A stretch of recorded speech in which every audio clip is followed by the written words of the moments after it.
वाक्य परिवर्तन। अब हम पढ़ेंगे वाक्य परिवर्तन। बच्चों, क्या आप जानते हैं कि वाक्य परिवर्तन कैसे किया जाता है? चलिए मैं आपको बताती हूँ। जिस प्रकार वाक्यों के भेद दो आधारों पर किए गए हैं, अर्थ के आधार पर और रचना के आधार पर, उसी प्रकार वाक्य परिवर्तन भी दो आधारों पर किया जाता है। अर्थ के आधार पर वाक्य परिवर्तन और रचना के आधार पर वाक्य परिवर्तन। आइए हम आपको बताते हैं कि अर्थ के आधार पर वाक्य परिवर्तन कैसे करते हैं। बच्चों, यदि किसी विधानवाचक वाक्य को निषेधवाचक वाक्य में बदलना हो तो उसमें क्रिया शब्द से पहले नहीं जोड़ दीजिए। जैसे विधानवाचक वाक्य है निर्मला ने खाना बनाया।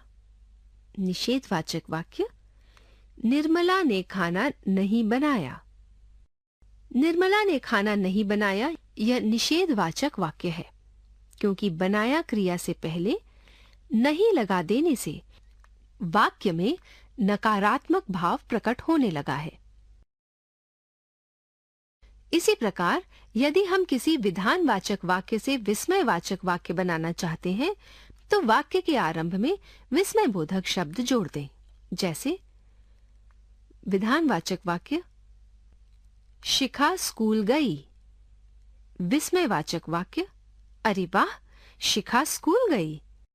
बच्चों, यह एक विस्मयवाचक वाक्य है क्योंकि इसमें अरे वाह विस्मयबोधक शब्दों का प्रयोग हुआ है। इनसे आश्चर्य या विस्मय का भाव प्रकट हो रहा है।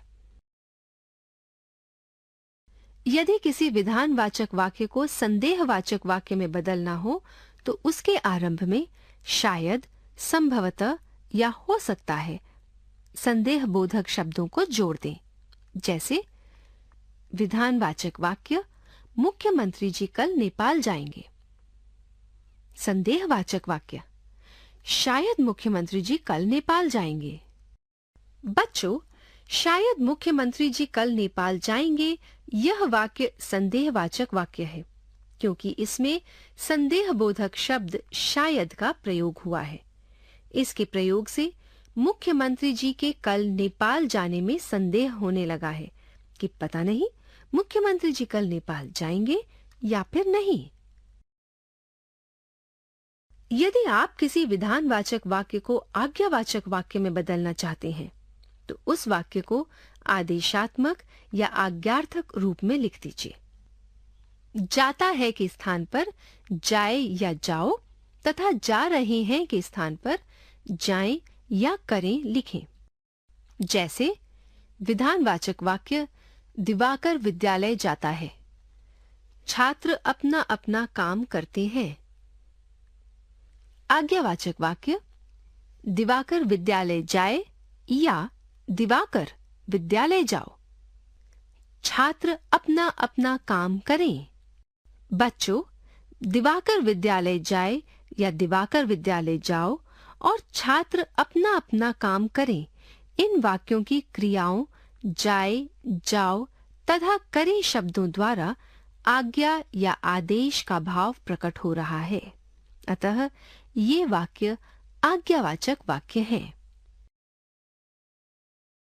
यदि किसी विधानवाचक वाक्य को संकेतवाचक वाक्य बनाना हो तो वाक्य में जिसके कहने पर कोई कार्य हो रहा हो उसे ऐसे लिखें। यदि वो कहता, यदि वह कहे या यदि वह कहेगा। जैसे विधानवाचक वाक्य माताजी के कहने पर नौकरानी काम करेगी। संकेतवाचक वाक्य यदि माताजी कहेंगी तो नौकरानी काम करेगी। यहां पर यदि माताजी कहेंगी तो नौकरानी काम करेगी इस वाक्य में संकेत बोधक शब्द यदि का प्रयोग हुआ है। इस प्रयोग से संकेत मिल रहा है कि नौकरानी तभी काम करेगी जब माताजी उससे कहेंगी। अतः यह एक संकेतवाचक वाक्य है। यदि किसी विधानवाचक वाक्य को इच्छावाचक वाक्य में बदलना हो तो क्रिया में चाहिए जोड़ा जाता है या उसे अपनी इच्छा या कामनानुसार पूरा बदलना पड़ता है। जैसे विधानवाचक वाक्य इच्छावाचक वाक्य वह जाता है। उसे जाना चाहिए। मुझे खजुराहो के मंदिर देखने की इच्छा है। काश मैं खजुराहो के मंदिर देख पाता। यहाँ प्रथम वाक्य में जाना चाहिए तथा दूसरे वाक्य में काश और देख पाता आदि शब्दों के द्वारा बोलने वालों की इच्छा का बोध होता है। अतः यह एक इच्छावाचक वाक्य है। बच्चों, यदि किसी विधानवाचक वाक्य को प्रश्नवाचक वाक्य में बदलना हो तो विधानवाचक वाक्य में क्या, कहाँ, कब, कैसे, किसको, किसकी आदि प्रश्नवाचक शब्दों को जोड़ दिया जाता है। जैसे विधानवाचक वाक्य रसोइये ने खाना बना लिया है। प्रश्नवाचक वाक्य क्या रसोइये ने खाना बना लिया है? प्रस्तुत वाक्य क्या रसोइये ने खाना बना लिया है में क्या प्रश्नवाचक शब्द का प्रयोग हुआ है। अतः यह एक प्रश्नवाचक वाक्य है। बच्चों, अर्थ के आधार पर वाक्य परिवर्तन करना अब आपने सीख लिया है। आइए अब रचना के आधार पर वाक्य परिवर्तन करना सीखते हैं। रचना के आधार पर वाक्य परिवर्तन। बच्चों, रचना के आधार पर वाक्यों को इस प्रकार से परिवर्तित किया जाता है। सरल वाक्य से संयुक्त वाक्य बनाना। बच्चों, आपको मालूम है कि सरल वाक्य से संयुक्त वाक्य बनाने के लिए क्या करेंगे? नहीं मालूम? आइए मैं आपको बताती हूँ। यदि आपको कोई सरल वाक्य संयुक्त वाक्य में बदलना हो तो पहले सरल वाक्य को दो स्वतंत्र वाक्यों में बदल लीजिए। उसके बाद उन्हें समुच्चय बोधक और, तथा, किंतु, परंतु, लेकिन, इसलिए आदि शब्दों द्वारा जोड़ दीजिए। जैसे सरल वाक्य चाचा जी गृहस्थी का सामान खरीदने शहर गए हैं। संयुक्त वाक्य चाचा जी को गृहस्थी का सामान खरीदना है इसलिए वे शहर गए हैं। बच्चों, पहले हमने चाचा जी गृहस्थी का सामान खरीदने शहर गए हैं इस वाक्य को दो स्वतंत्र वाक्यों चाचा जी को गृहस्थी का सामान खरीदना है और वे शहर गए हैं में बदल दिया। उसके बाद उन्हें इसलिए समुच्चय बोधक शब्द से जोड़ दिया। बस बन गया संयुक्त वाक्य। अच्छा, अब इस सरल वाक्य को भी संयुक्त वाक्य में बदलिए। शाम होते ही पक्षी घोंसलों में चले गए। बच्चों, इस वाक्य को भी पहले वाले वाक्य की तरह दो स्वतंत्र वाक्यों में बदल देंगे। जैसे शाम हुई व पक्षी घोंसलों में चले गए। इसके बाद इन दोनों वाक्यों को और संयोजक या समुच्चय बोधक शब्द से जोड़ देंगे। इस प्रकार शाम हुई और पक्षी घोंसलों में चले गए संयुक्त वाक्य बन गया। संयुक्त वाक्य से सरल वाक्य बनाना।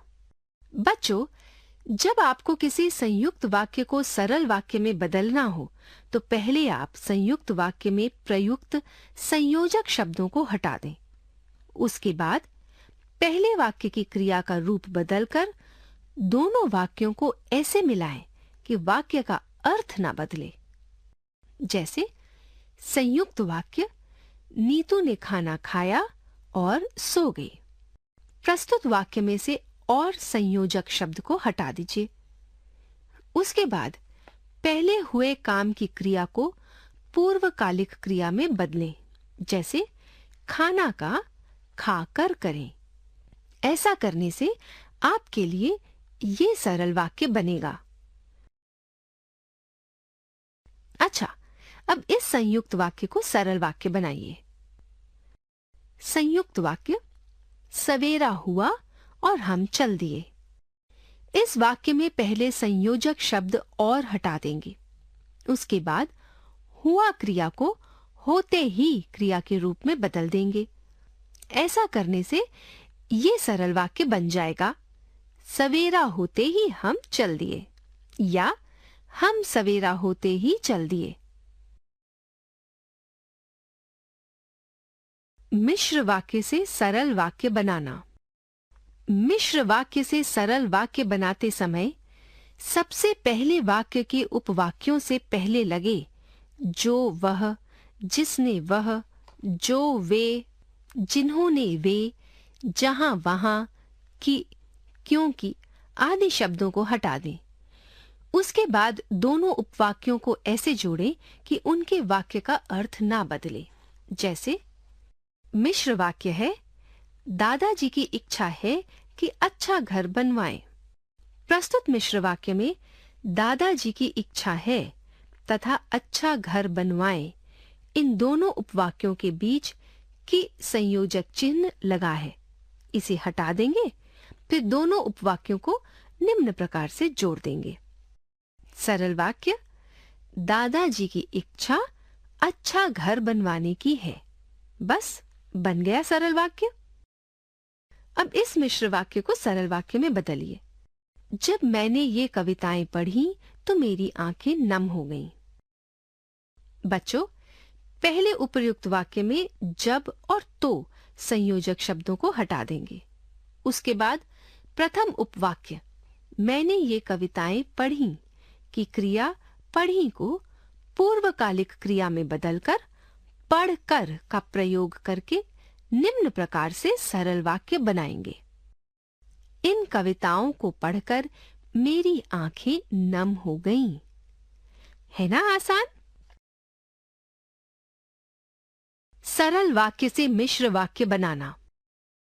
बच्चों, यदि आपको सरल वाक्य से मिश्र वाक्य बनाना हो तो सबसे पहले दिए गए सरल वाक्य को ऐसे दो खंडों में बांटिए जिनमें एक प्रधान उपवाक्य हो और दूसरा आश्रित उपवाक्य हो।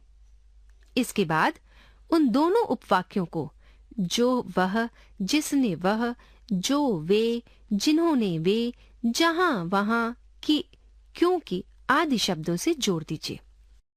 जैसे अंग्रेजी पढ़ाने वाली अध्यापिका ही हिंदी पढ़ाएंगी। उपर्युक्त वाक्य को पढ़ने से स्पष्ट हो रहा है कि जो अध्यापिका अंग्रेजी पढ़ाती है वही अध्यापिका हिंदी भी पढ़ाएगी। अतः पहले वाक्य को दो स्वतंत्र वाक्यों, अध्यापिका अंग्रेजी पढ़ाती है तथा हिंदी पढ़ाएगी, में बांट लें। इसके बाद इन दोनों वाक्यों को जो और वही से जोड़ दें, तब मिश्र वाक्य बनेगा। जो अध्यापिका अंग्रेजी पढ़ाती हैं, वही हिंदी पढ़ाएंगी। बच्चों, अब इस सरल वाक्य का मिश्र वाक्य बनाइए। सवेरा होने पर सूरज निकलेगा।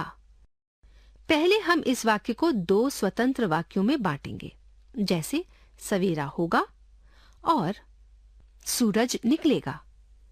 इन वाक्यों से पता चलता है कि पहले सवेरा होगा, उसके बाद सूरज निकलेगा।